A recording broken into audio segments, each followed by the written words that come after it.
नमस्कार। कुंडली कंसल्ट में एक बार फिर आपका स्वागत है। वेलकम टू कुंडली consult. As usual, this video would be both in English and Hindi. So those who want to watch the English version can scroll forward and watch the English version. ये video Hindi और English दोनों में होगा। जिनको English version देखना है वो scroll करके आगे इंग्लिश वर्जन देख सकते हैं। आज के टॉपिक से पहले एक बार फिर आप लोगों से निवेदन है कि जिन्होंने मेरा चैनल सब्सक्राइब नहीं किया है वो मेरा चैनल कृपया सब्सक्राइब करें ताकि मेरे वीडियोस आपको मिलते रहें, और मुझे टेलीग्राम चैनल में फॉलो करें क्योंकि टेलीग्राम चैनल में मैं हर 2-3 दिन में एस्ट्रोलॉजी के बारे में, ज्योतिष के बारे में कोई ना कोई टिप्पणी देता रहता हूँ और वहाँ पे कमेंट्स का रिप्लाई भी करता हूँ। तो अब आज का टॉपिक शुरू करते हैं। बृहत पराशर होरा शास्त्र में पराशर महर्षि ने पहले ही चैप्टर में, पहले ही शुरू में ही उन्होंने बताया कि जो 9 ग्रह हैं जिनके आधार पर हम जन्म कुंडली बनाते हैं, वो 9 के 9 ग्रह विष्णु के अब तक के 9 अवतार के साथ जुड़े हुए हैं। यानी हर ग्रह विष्णु का एक अवतार को दर्शाता है। ये जो इन्फॉर्मेशन है ये बहुत कम एस्ट्रोलॉजर या नहीं के बराबर एस्ट्रोलॉजर इसको यूज़ करते हैं क्योंकि इसके बारे में आगे उन्होंने कुछ व्याख्या नहीं की है। अब महर्षि जी ने ये समझ लिया होगा कि जो बुद्धिमान है या जो सही में ज्योतिष में अंदर तक जाना चाहते हैं उनके लिए इतनी इन्फॉर्मेशन ही काफ़ी है। और ये एक बहुत बड़ा इन्फॉर्मेशन है जिसको हम उपयोग कर सकते हैं ज्योतिष में। तो इसी के आधार पर मैं आपको ये जो आज मेरा एनालिसिस जो आपको बताने जा रहा हूँ ये आपको किसी ज्योतिष की किताब में सीधे सीधे नहीं मिलेगा। विष्णु का पहला अवतार मत्स्य अवतार है, यानी मछली रूप में विष्णु जी ने अवतार लिया था। अगर हम इसकी कहानी को समझें, पहले जिनको ये कहानी पता नहीं है उनको मैं थोड़ा सा बता देता हूँ। मत्स्य पुराण में कहा गया है कि एक महान राजा थे, राजा मनु। जब उनकी काफ़ी उम्र हो गई है, जब वो वृद्धावस्था में चले गए, तब उन्होंने जो है अपने बच्चों को अपना राजभार दे दिया और वो एक ऋषि बन गए वन में। तो रोज़ सुबह, जैसे कि उस समय की प्रथा थी कि सुबह आप नदी में जाके नहा के सूर्य देव को जल का अर्घ देंगे। जब उन्होंने इसी कारण से अपने हाथों में जल लिया तो हाथों में जल के साथ उन्हें एक छोटी सी मछली मिली और उसे देखकर ऋषि वापस उस मछली को नदी में छोड़ने ही वाले थे कि मछली ने उनसे कहा, हे ऋषिवर, आप मुझे अगर पुनः इस नदी में डालेंगे तो बड़ी मछलियां मुझे खा जाएंगी, कृपया मेरी प्राणों की रक्षा कीजिए। तो महर्षि ने क्या किया, उस मछली की पुकार सुनी और उनको एक छोटे से पात्र में डाल दिया। अगले दिन सुबह जब वो उस पात्र के पास पहुंचे तो उन्होंने देखा कि मछली ने इतना बड़ा आकार ले लिया है कि वो पात्र भी उसके लिए छोटा पड़ रहा है। उन्होंने फिर उसको एक बड़े पात्र में रखा। अगले दिन सुबह जब वो फिर वहाँ पे पहुँचे तो देखा जिस नए पात्र में रखा था मछली ने उससे भी बड़ा आकार ले लिया है। फिर उन्होंने एक तीसरे पात्र में रखा। ये सब करते करते जब कुछ दिन गुजर गए तो मछली ने काफ़ी बड़ा आकार ले लिया था और ऋषि जी अब तक मनु ये समझ चुके थे कि ये तो कोई साधारण मछली हो ही नहीं सकती। तो उन्होंने फिर उस मछली से हाथ जोड़ के निवेदन किया कि आप कौन हैं, अपना वास्तविक रूप मुझे बताएं। तब मछली ने बताया कि मैं विष्णु का रूप हूँ और आप मुझे, अब मैं इतना बड़ा हो गया हूँ कि मैं अपनी स्वयं की रक्षा कर सकता हूँ, आप मुझे पुनः जो है नदी में छोड़ दें। मगर कुछ समय पश्चात एक बहुत ज़ोर की बारिश आएगी जिसमें पूरा पृथ्वी बारिश के पानी से ध्वंस हो जाएगा। उस समय एक पर्वत का नाम दिया था, मत्स्य पुराण में उस पर्वत का नाम दिया हुआ है। उस पर्वत के पास आपको एक बड़ा नौका मिलेगा और उस नाव में आप हर प्रकार के जीव के एक जोड़ा रख लीजिएगा और सप्तऋषि के साथ उस नौका में सवार हो जाइएगा। मैं उस समय आके आपको उस जलाशय के पार लेके एक दूसरी दुनिया में राह ले जाऊंगा, जहाँ पे मानवता एक नई तरह से, पृथ्वी एक नई तरह से अपना जीवन शुरू कर सकती है। ये रही मत्स्य अवतार की कहानी। अगर आप काल पुरुष कुंडली या ज़ोडिएक साइन में देखें, राशियों में देखें, तो मीन राशि, वहाँ मीन राशि के जो चिन्ह हैं वो 2 मछलियाँ हैं। यानी कि आप मछली को इस मीन राशि के से जोड़ सकते हैं। साथ ही महर्षि पराशर ने, जो मैं बता रहा था पहले आपको, मत्स्य अवतार को केतु के साथ जोड़ा है। महर्षि पराशर का कहना है कि मत्स्य अवतार, केतु जो है वो मत्स्य अवतार से आए हैं, से जुड़ा हुआ है, ये एक दूसरे के वंशज हैं। इसीलिए मीन राशि का कारक केतु को माना जाता है। और अगर आप इस कहानी को ठीक से समझें तो ये कहना चाहता है कि मीन राशि में जब आप प्रवेश करते हैं, आपका एक दुनिया का समाप्त हो जाता है और आपको भवसागर के पार एक बार फिर से प्रारंभ करना होता है। एक उसी तरह से आपकी कुंडली में जहाँ पर भी मीन राशि हो, जब भी मीन राशि एक्टिवेट होता है, चाहे वहाँ पे जो भी ग्रह है, वो ग्रह की दशा आने पे मीन राशि अपने आप एक्टिवेट हो जाती है, या गुरु जो मीन राशि का स्वामी है, जब गुरु की दशा आती है उसमें जब मीन राशि एक्टिवेट होता है, जो आपके जीवन में मीन राशि जिस भी भाग में कुंडली में आता है, वहाँ पे आपके जीवन का एक अध्याय ख़त्म होता है और आपको उसके बिना एक नया अध्याय शुरू करना होता है। केतु को लेते हैं क्योंकि केतु इसी मत्स्य अवतार का कारक है और मीन राशि का कारक बताया गया है इसको। केतु आपको मोक्ष की तरफ ले जाता है, आपको एक दुनिया से दूसरी दुनिया में ले जाने का काम करता है। केतु को आत्मा भी बताया गया है ज्योतिष में। इसलिए आप देखेंगे काल पुरुष की पहली जो कुंडली, पहला जो राशि है एरीज राशि, पहला जो नक्षत्र है वो अश्विनी है और उसका स्वामी, नक्षत्र का स्वामी केतु है। यानी आप जब जीवन की शुरुआत करते हैं तो केतु आप जो आत्मा है एक दुनिया से दूसरी दुनिया लेके जाता है। और मीन राशि को इसीलिए मोक्ष की राशि कहा जाता है क्योंकि आप एक दुनिया से दूसरी दुनिया जाते हैं। तो मीन राशि जब भी आपकी ज़िंदगी में एक्टिवेट होता है, एक तो वो आपको कुछ छोड़ने को बोलता है और कुछ नया एक अध्याय आपके जीवन में ख़त्म करता है।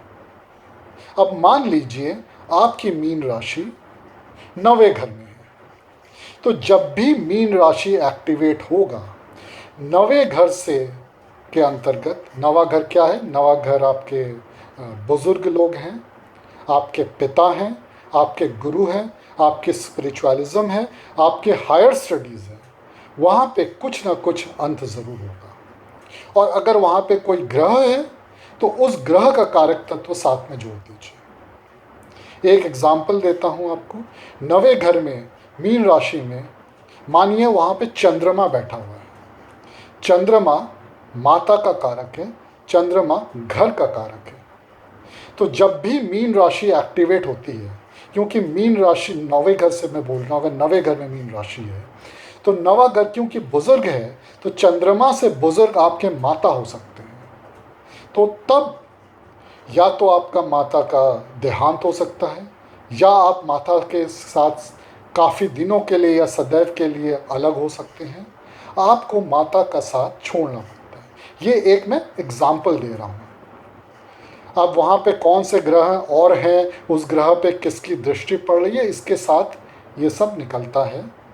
और साथ ही इसका समय भी कैलकुलेट किया जा सकता है कि ये एग्जैक्टली जब मीन राशि एक्टिवेट होगा तो कब ये होगा। आशा करते हैं आपको ये मीन राशि और इससे मत्स्य अवतार की घटना से इसको जोड़कर समझने में ये आसानी होगी कि आपके कुंडली में मीन राशि जहाँ है, जब वो एक्टिवेट होगा तो आपके जीवन का कौन सा अध्याय खत्म होगा। अगर आपको मेरा ये वीडियो पसंद आया तो ज्योतिष के सही ज्ञान के लिए अपने दोस्तों, अपने रिलेटिव्स को ये ज़रूर फॉरवर्ड कीजिए। नमस्कार।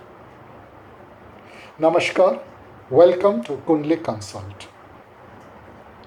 In Brihat Parashar Hora Shastra, in the very first chapter, Maharishi Parashar says that all the 9 avatars of Vishnu so far, which have happened, can be related to the 9 grahas in astrology, in Vedic astrology. This is an important information, and he says this in the very first chapter. But very few astrologers know how to use it. And the Rishi probably did not elaborate because he assumed that if I am giving you such a big information, then you would obviously know how to use it. That's why probably you're reading his Hora Shastra. So let me give an example how you can use it. Because he has identified each of the avatars of Vishnu with a particular graha, studying the story of that avatar will give you some idea about how that planet behaves, or whatever Rashi is associated with that Karaktatva of that planet. What will happen when that Rashi activates in your life? So let me give you an example today. The first avatar of Vishnu is said to be Matsya avatar, the avatar of a giant fish, and it is the first Puran, Matsya Puran. So in Matsya Puran, if you read Matsya Puran, it tells you the story of Matsya avatar. And for those who do not know about it, I will give you briefly. So there happened to be a very riotous, pious and great king called Manu. And when Manu went into his old age, he handed over his kingdom to his sons, and he took refuge in a forest as a rishi or a sage. Now, as was the practice in those days, every morning you take bath in the river and you offer your oblation to sun god. Now, as Manu took some water in his hand to pay his oblation to sun god in the morning, he saw a small fish come into his hand with the water. Now, as he was going to release the fish back into the river, the fish said, "Hey, great sage Manu, do not drop me back into the river because the big fish will eat me up." So, having some kindness, Manu brought it home and transferred it to a small vessel. Next day morning, when he went near the vessel, he found that the fish had grown almost the size of the vessel. So he transferred it to a bigger vessel.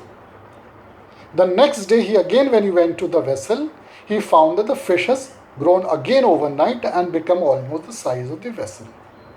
So 2-3 days like this continues. Every night the fish would grow or almost outgrow the vessel. So then Manu realized it cannot be an ordinary fish. So he spoke to the fish and said, "I know whoever you are a great soul, so please tell me your real identity." So then the fish told that, "I am Vishnu's avatar called Matsya avatar. Now I am grown enough that you can leave me in the river and no other fish will eat me. While you prepare near a boat which is lying in a mountain," he mentioned the name of the mountain in Matsya Puran, it is there. "You put one pair of every species on earth onto that boat, and then a huge calamity will come to earth. It will rain incessantly and the whole earth would be flooded. That time in that flood water I will come, and I will take this boat across to another world where the life on earth can start again. So, as was predicted, Maharishi had no option but to believe him, really, have that faith in him, and that whatever was being told to him. So, as it happened, few years later, a huge deluge came. It rained incessantly. The whole earth was almost destroyed and flooded with water. And in that flood water, as his boat was sailing with one pair of life form of all types on planet Earth, which he had collected, this fish came, Matsavatar came, and took that boat across that ocean of water into another world, land, where life could start again. Now, in the Kal Purush Kundli, or in the zodiac sign, in the zodiac, 12 zodiac, the Rashi of Meen, or the sign of Pisces, is a sign of two fishes. And the Karaka of Meen Rashi is Ketu. In this Brihat Parashar Hora Shastra, Matsya Avatar is related to Ketu. So now you can relate all the three together. So what happens in the story of Matsya Avatar can be interpreted as a story of Meen Rashi with Karak of Ketu, or story of Ketu. And this is what we know in Vedic Shastra about Ketu. Ketu leads to moksha. And Meen Rashi is 12th Rashi of the Kal Purush Kundli. So therefore it is the Rashi of the end. And this is what happens in this Matsya Puran story also. One world ends and you travel across the ocean, the Bhavsagar as they say, to go into another world. Similarly, the first nakshatra of Kal Purush Kundli is Ashwini, whose lord is Ketu. Now, if you relate everything, what it basically tells you is that Meen Rashi is a story where one part or something in your life ends and you have to start over again.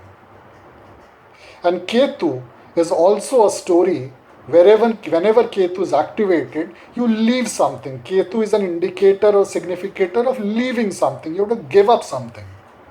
You have to give up. You have to give up the material world. So you gave up one of the world in Matsya story to start renew again with Ketu in Ashwini Nakshatra. So, independent of the Meen Rashi, wherever in your horoscope there is Meen Rashi, that is the Pisces is indicated. Whenever Pisces sign is activated, now that can be by a planet whose dasha starts and that is located or deposited in the Pisces sign, or it can be the dasha of Jupiter in Vimshotri, because Jupiter owns the Pisces nakshatra in that period, or when the dasha of even Ketu starts. Now you can calculate the time, by Jyotish. I'm not going into that, but that time one chapter of your life ends, whether you like it or not. Now, I'll give you an example. Suppose Pisces sign, that is Meen Rashi, is the 9th house in your horoscope. Now, 9th house stands for father. 9th house stands for your guru, your belief in God, your higher education. So, if there is no planet in the 9th house, then what you can probably say, and I'm giving a simplistic example, is that when the Pisces gets activated, something will happen where you have to dissociate with either with your father's life probably comes to an end, or you move away to a different spiritual world, you take up, get associated with some other religious sect, or you leave the previous one, or there's a break in your higher education ends, and you put a planet in there, then the signification of that also comes together. So suppose in your this very 9th house where Meen Rashi is there, Moon is there. Now Moon is a Karaka of mother. Ninth house is also not just about your father, but any elder. So what you can possibly say, because moon is there and moon is a karaka of mother and also of fourth house significator of moon is also of house, but you can say whenever Pisces gets started, probably you will get separated from your mother by way of death or by some other reason separation. That will possibly happen. Now, what exactly that event, I've given you just a simple example, but what exactly will happen depends on how many planets are there, what planets are there in Meen Rashi, what Drishti is there. But what will dominate is which house is there, that significance, and overall the significance of Meen Rashi, which I told you from Karak Tattva Moon and Matsya Purana.